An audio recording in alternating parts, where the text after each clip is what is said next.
Hi, this is Marcia, and today I'm going to be talking about going one-to-one within the school district. We're going to be talking about 4 different points. The first one is talking about the good, the not so good, and an action plan.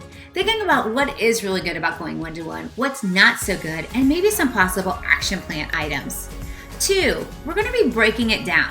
55, 35, 10. I wonder what those percentages mean. Then we're going to take some time to create, collaborate, and share. That's right. We want you to actually think through that process. How can you go through and create a 55, 35, 10 guide for one-to-one?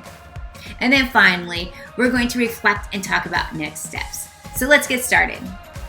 1, let's talk about the good. Here are some of my top 5, 6 things that are good about implementing one-to-one. I really like the empty copy room. I think that's a really great idea. That no longer do I have to stand and wait for copies because we're going one-to-one. The other one that's not so good. What scares me here is the amount of screen time. And we're going to talk more about that. How can we eliminate so much screen time? And then finally, here are some of my action plan items. Tech bars. What are those? Finding the balance, that is essential. All right, let's start with the good.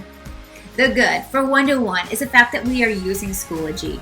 Schoology is an amazing learning management platform that is going to allow you to put all your content in one space. Another thing that is good is that the students can work anywhere, anytime on your coursework. Let's say they have to go to a doctor's appointment. They can jump in and join your classroom. Let's say they have to leave early for a field trip or for a sporting event. They can work on your classroom, even on the bus nowadays. Another thing that is good is all the creativity tech tools. I'm going to showcase and talk to you about 5 or 6 different types of tech tools. At the end, take a photo of it, and that way you can remember all these tech tools. First one, Storyboard That. It's a comic strip that the students can put together that is free. They can go in and create what happens first, second, and third. It's great for math word problems. This is so much fun. Please promise me that you'll take a couple minutes to go look at Storyboard That. It is a good one. Chrome Music Lab. That's right. One of the best parts about going one-to-one is all that creativity within music. You can have the students, while they're doing poetry, go and create a new song. They can do math. I don't have this one on there, but all my math teachers, take a look at Groove Pizza. You will love it. Chrome Music Lab is a good one just to get the kids to practice creating something new. It works for all subject areas, including music. Canva. Canva has infographics, posters, brochures. You can have the kids go in and make so many great things inside of Canva. And Canva is a premium website. It means some of the key aspects are free and some of them are paid. So definitely take a look at Canva. S'more.com is an online poster creator, which takes the learning to the next level because the students will make a poster, publish it to the web. Of course, always tell them what's good, what's not so good about posting. No first names, last names, you know that stuff. Push it to the web, and then they can see where in the world people are actually viewing their content. Love S'more.com. The next one is Slido. When you're presenting to the students, maybe it's your entrance ticket or your exit ticket, or maybe you just want to produce some kind of ways for the students to think outside the box. Go to Slido. Slido is embedded right inside your Google Slides, and it will ask those questions. Give me one word. Put these in order. Take a look at Slido. This is more for you than the students, but you're getting instant feedback about what they know. AutoDraw.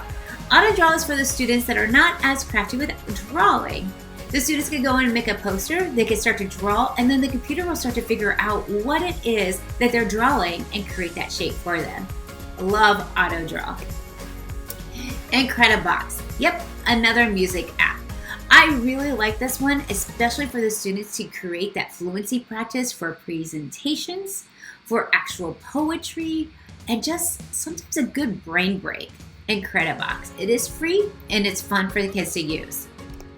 The next one, Flipgrid. This is an oldie but a goodie. Please take time to go look at a Flipgrid Flipgrid has so many great resources out there where the students can videotape themselves explaining what they know, predicting what might happen, going in and doing some argumentative essay.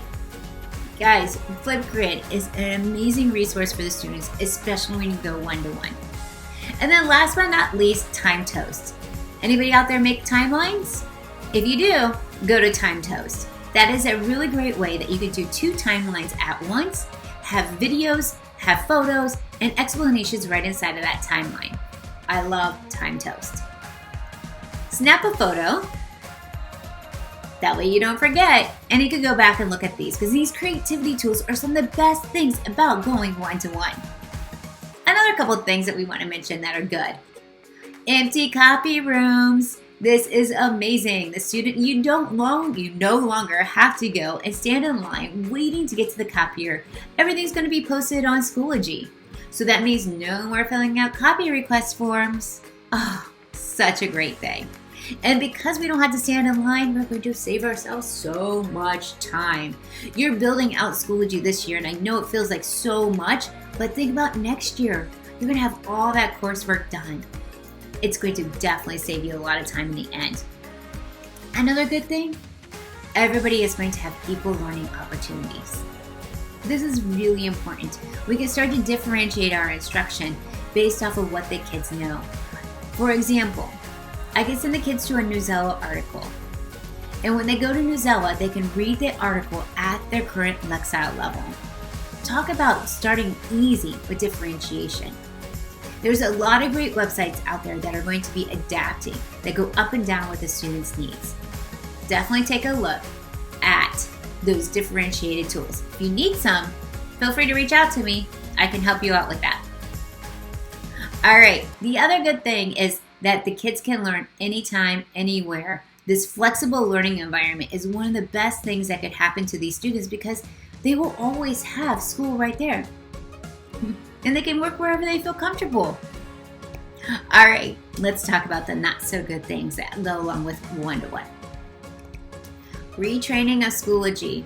So some of our students have been with us for the last 6 months, 7 months, and they have not yet logged into Schoology.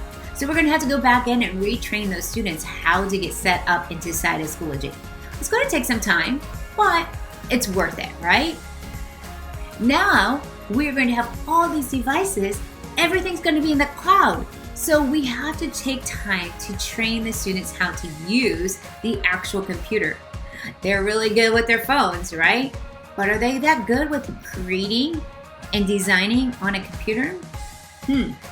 So definitely not so good, but it's manageable. We just got to get to that point. Another not so good thing is the amount of disconnect. When all the students are typing and they're writing, we're going to definitely lose that connection because all we're going to see are their screens up. Yikes, that is definitely not so good. Other not so good thing, the amount of screen time. Students are going to be in school from 7:30 until 2:30, 3:30, looking at a screen all day if we don't manage the amount of screen time within our classroom. I know that on Sundays, I get an informed list of how much time I've actually been on my phone. I like this. It kind of motivates me to cut down the amount of screen time, right? But in the school, we don't have that luxury yet to keep track of how much screen time. The students have phones, they have laptops. They are always connected either through Zoom or through Edpuzzles, right? So we really need to take time to figure out how to reduce so much screen time.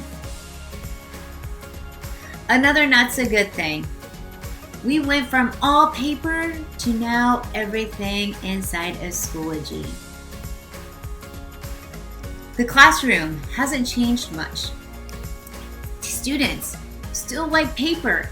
Students still like to have it online. So can we find a balance? Can we find a way that I can allow paper, but yet I can also allow it online? Could I give students choice?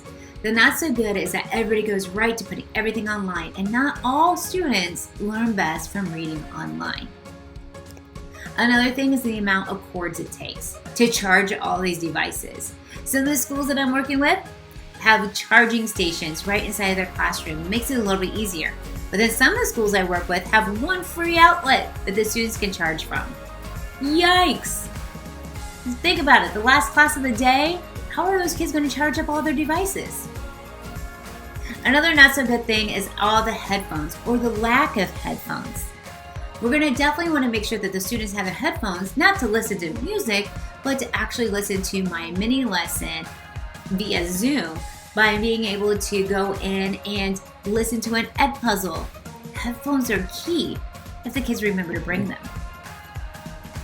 So here are some of our action plans. Action plan number 1, take time to train the students. Go in, set up some different training opportunities.